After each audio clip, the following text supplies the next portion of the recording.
Hier soir, les députés de l'Assemblée nationale ont courbé l'échine de l'éternelle autoflagellation française et ont voté à l'unanimité la restitution des biens culturels au Bénin et au Sénégal. 49 voix seulement pour déboulonner non pas quelques statues, mais des centaines d'années d'histoire française acquises au patrimoine inaliénable. Ce vote est grave, parce qu'on ne réécrit pas l'histoire. On peut la commenter, on peut l'analyser, on peut la discuter, on doit même le faire. Mais on ne la réécrit pas. Les œuvres culturelles des musées ont été acquises, un point c'est tout, et la question se pose maintenant sur la légitimité de ces acquisitions. Il existe pourtant un principe vieux comme Rome, je dirais même vieux comme le droit romain, et que l'on ne peut en aucun cas discuter, c'est l'usucapion, qui permet d'acquérir un bien par l'effet du temps qui passe.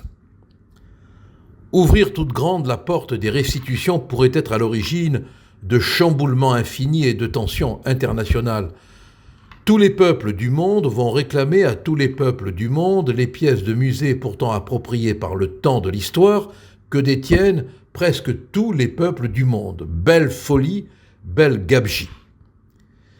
S'il y a, comme on dit, une civilisation du monde, restituer des biens revient à nier l'universalité de l'art et des musées. Et si on est assez bête pour nier cette universalité au point de vouloir refaire l'histoire, eh bien qu'Erdogan commence par rendre Sainte-Sophie. Nier l'histoire de l'art qui s'inscrit dans l'histoire des peuples, c'est nourrir ce qu'on appelle aujourd'hui la cancel culture et détruire ainsi une partie de notre identité.